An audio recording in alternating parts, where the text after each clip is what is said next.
Goals, Plans, and Lessons. What's up, guys? This is episode 41 of the Man of Mastery podcast, where we are putting purpose and passion into action, where we embrace getting out of our comfort zones to grow, and we stand ready to learn and ready to lead. This is your resource to discover and learn from others and their mastery journey, and apply it to yours, looking for happiness, aligning fulfillment, health, wellness, productivity, and peace. The show notes for this one can be found at manofmastery.com/041, manofmastery.com/041.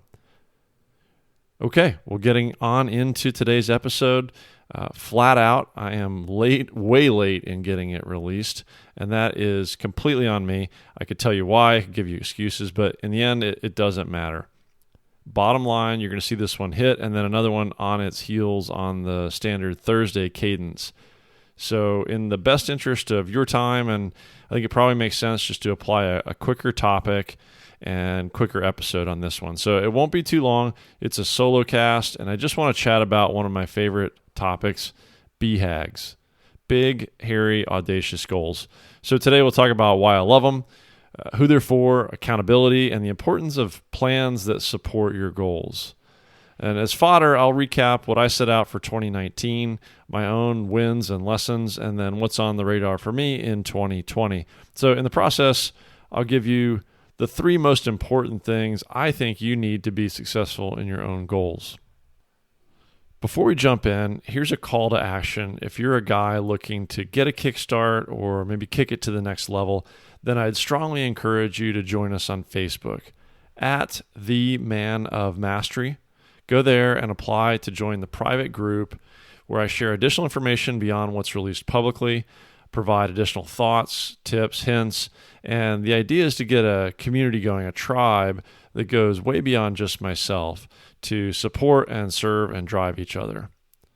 One of the things we started doing there are monthly and spot challenges. They vary and they're not all physical, but I wanted to give you something to try, and here's a small taste. Okay, find a song that's maybe 3.5 minutes long, or if you prefer, you could just set a timer.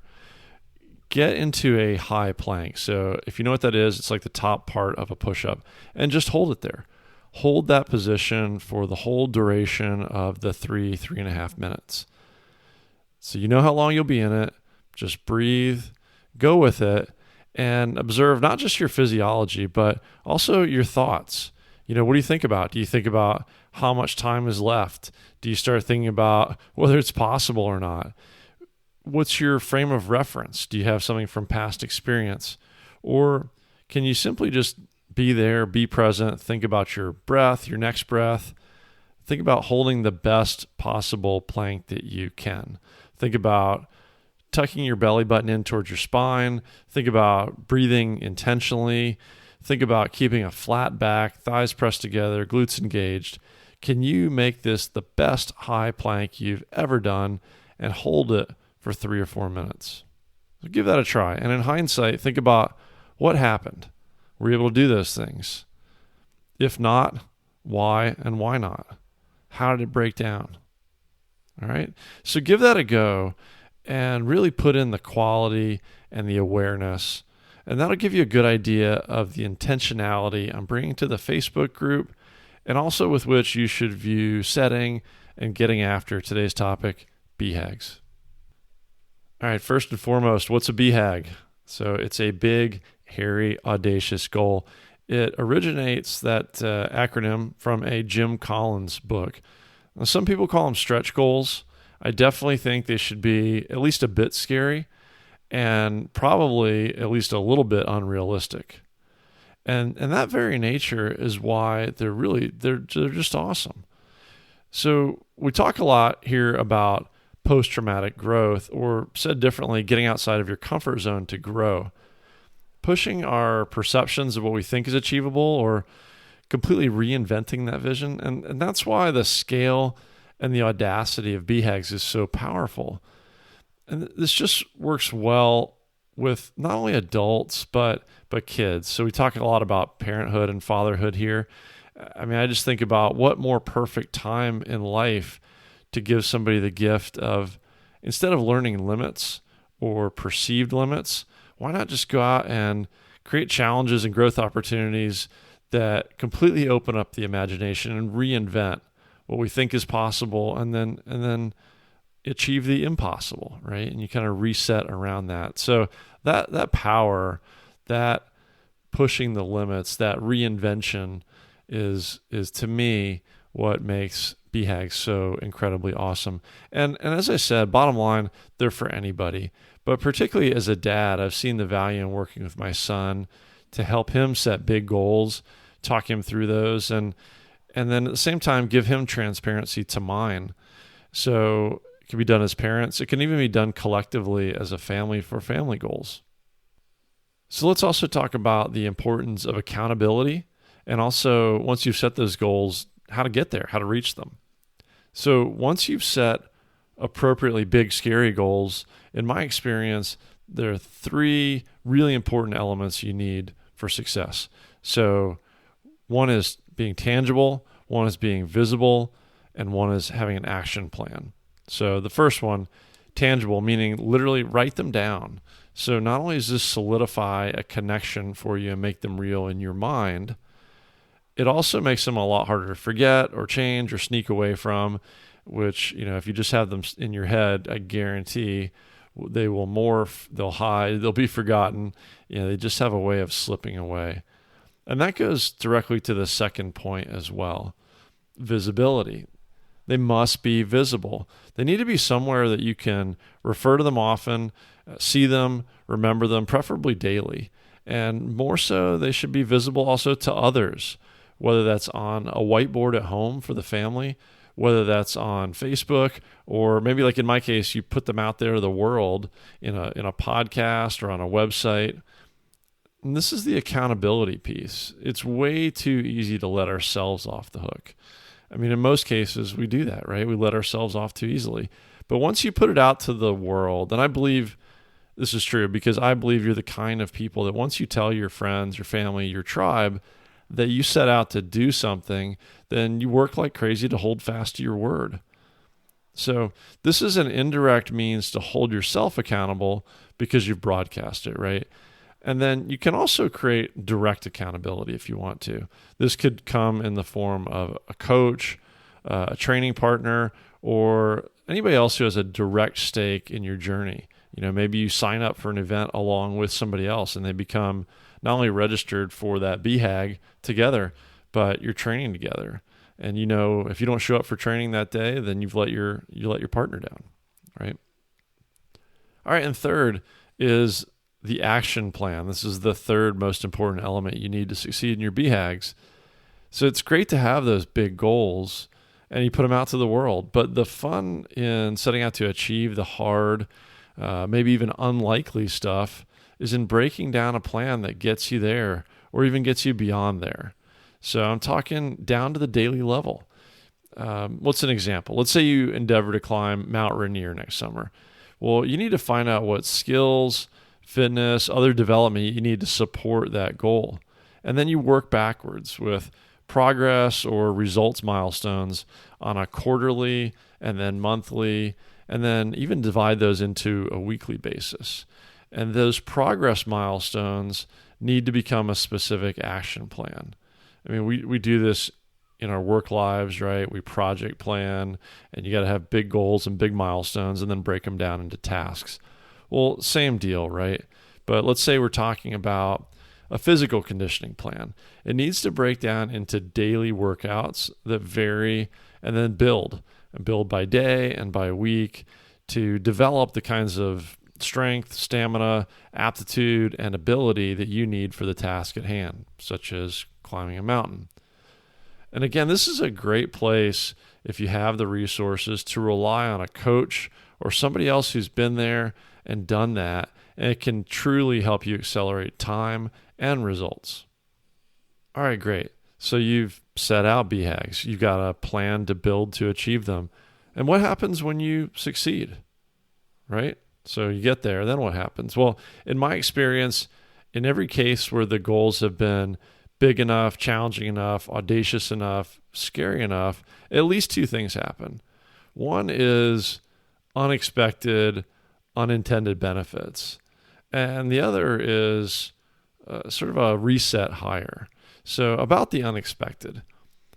So in every case, again, in addition to what I've expected to experience or enjoy, there's always been something unexpected, something realized or enjoyed that, and I mean to the upside, right? So there's always been a surprise benefit beyond what I thought I would enjoy or anticipated getting out of one of these big, scary things.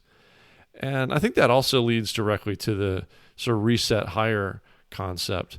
So the other thing there is, and it's a lot like our friend Joel Runyon at Impossible talks about, is that once you've sort of been there, done that, the impossible literally is now possible. It's in bounds as possible. And then naturally there's a drive to raise the bar. So maybe to illustrate, let's take a couple examples and let's dig into some of my 2019 BHAGs. They're out on the website. And these are a few that I did finish or achieve successfully. So let me list a few. A 4-hour Spartan hurricane heat. Did that back in February of 2019. The Seal Fit 12-hour, it's called 20X. It's the 12-hour overnight crucible or boot camp event. Did that in July of 2019. A Spartan trifecta weekend, specifically in Hawaii, just epic and challenging in its own ways, rain, humidity, heat. That was August. Complete the year with 6 Spartan trifectas. Did that, and I think a few extra races here and there. And inclusive in that, my first Spartan Ultra Beast, which is the 31-mile format. So just going through those, the 4-hour hurricane heat was a part of my build-up plan. And so remember, we just talked about plans.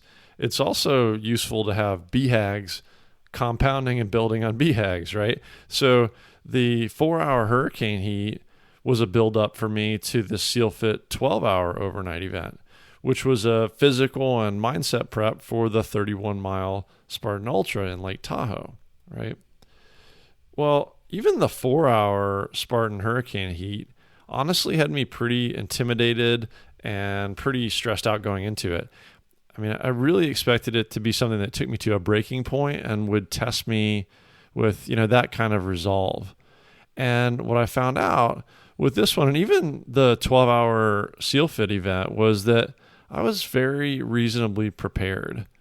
I mean, I planned, I worked, I prepped, and by no means did I crush or even excel at either one, at least in whole. There were definitely parts where I felt very, very well prepared, and I had the chance to be a strength for my team.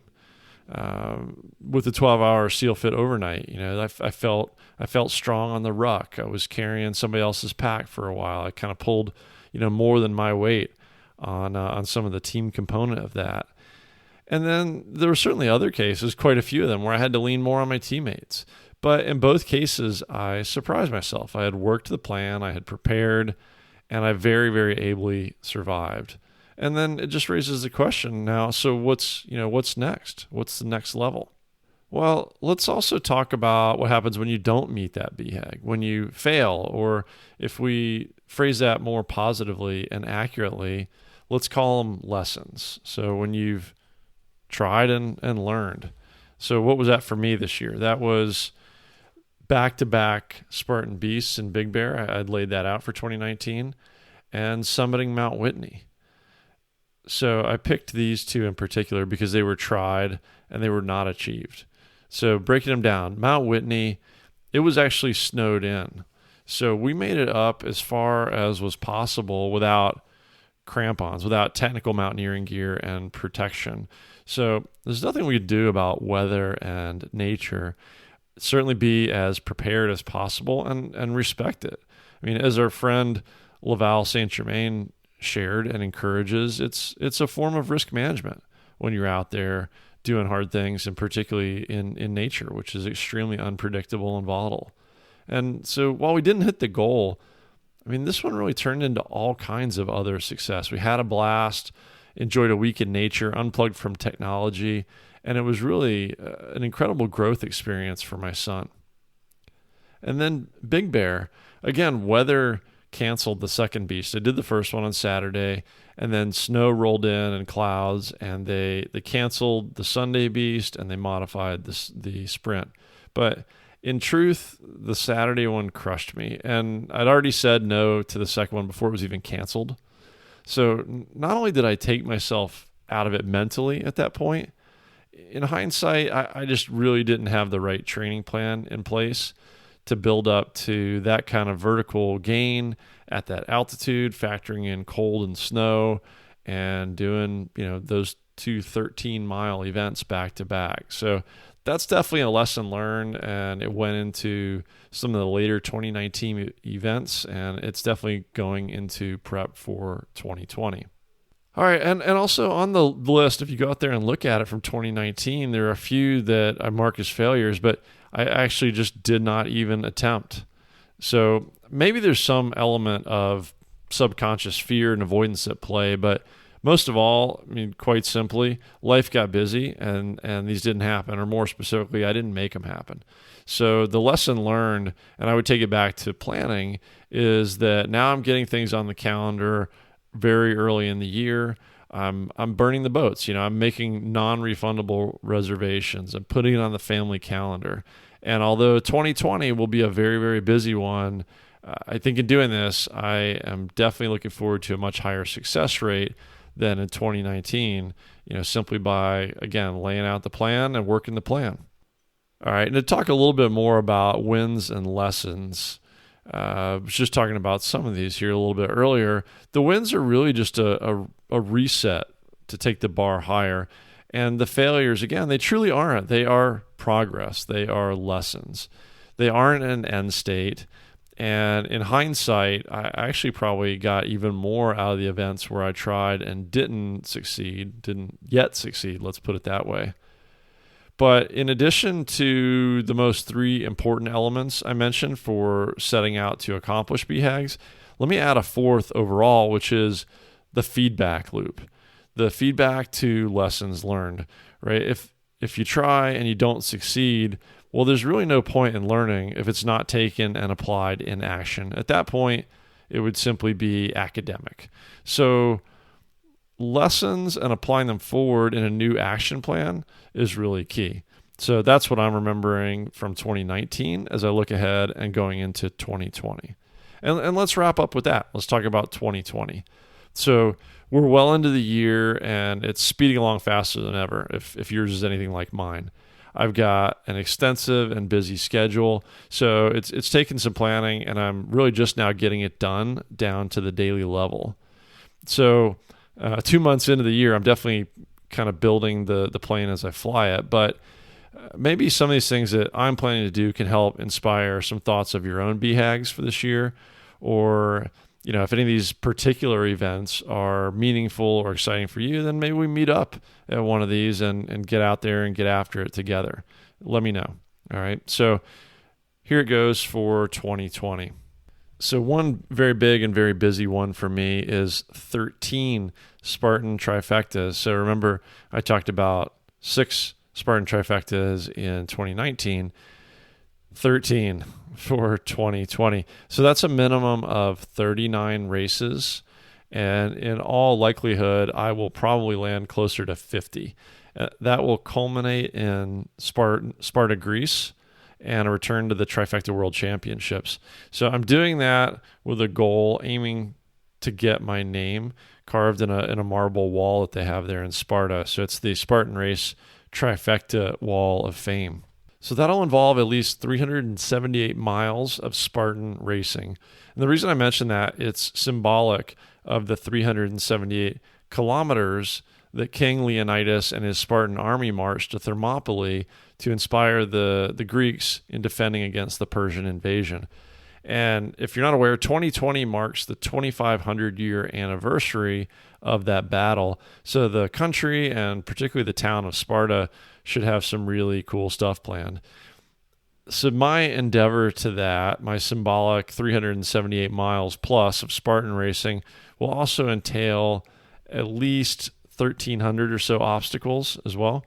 So, and just keep in mind, that's all race day, race course only, obstacles and miles, not counting training miles, training obstacles, or, of course, burpees. And within that, so within those 39 to 50 or so races, I need to, for 13 trifectas, I need 13 Spartan Beasts, the 13-mile race format. But there's a bit of a gambler's option that Sparta offers. So you can substitute an Ultra Beast for a Beast and have it count in the trifecta count. The catch is now you're going after a 31-mile race instead of a 13-mile race, and there are cutoff times. So if you get cut off or you just don't simply finish, you don't get to count the first 13 miles and count a Beast and get a medal and count it towards your trifecta. You either completely finish and succeed and get your Ultra Buckle and your credit towards a Beast for your trifectas, or you don't. It's a complete DNF with regard to the trifectas. So I'm going to roll the dice on that one, and I'm looking at somewhere in the order of 3 to 4 Spartan Ultras this year within my trifecta hunt. And that's coming on top of my first one ever in September, right? So building on that, and again, still around Spartan, I think I'm still looking for my first sub 1 hour sprint, or I might be real close to it.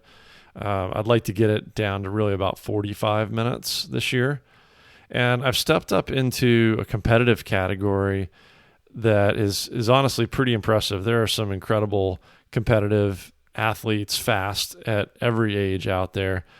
But I'm going to go out there and on a limb and just say I'm aiming for a podium, which means a top 3 finish. And, well, yeah, talk about audacious. Like, I am very far from it right now. I think I'm a few competitive races in, and maybe 39th is my best finish so far.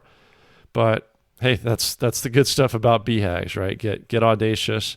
I have a plan, and now I'm working the plan.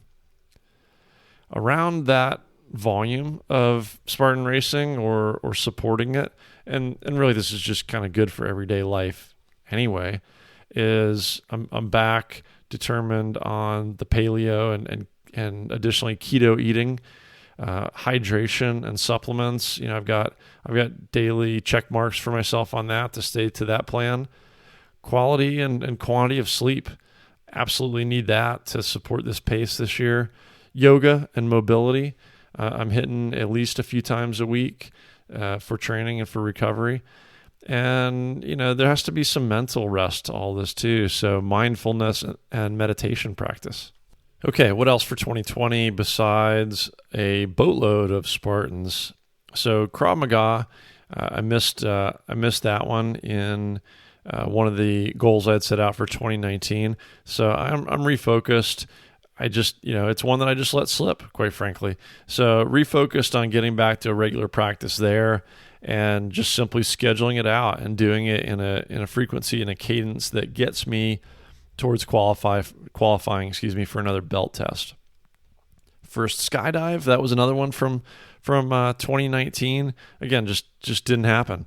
Didn't make it happen. So I got to put it on the calendar and get it done. I've got several Unbeatable Mind events coming up, including sheep jog training. I'm super psyched about that one. Finishing out my Unbeatable Mind coaching certification. We've talked on here a few times about the Relentless Martha's Vineyard event and the incredible guests and topics that are going on there. So that's part of this year's sort of goals and development.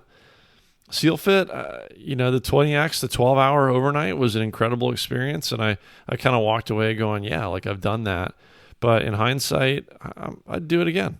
I might do another 12-hour, maybe even looking at a 24-hour. International travel. So I got some really cool trips planned for 2020. And, Josh Guerrero was just on recently from the All Around Adventure podcast, and we talked about the importance of growth through international travel. So that's part of this year's plan. And then service. So in addition to putting coaching into service, my family and I did a local food bank session that was super rewarding. So we were looking at setting out a regular schedule to continue doing that as well. Okay, so wow, that was a lot. I think that's all that I've got on BHAGs for today, and that's all I've got on my plan so far for 2020. Again, the show notes for this one can be found at manofmastery.com/041 for episode 41.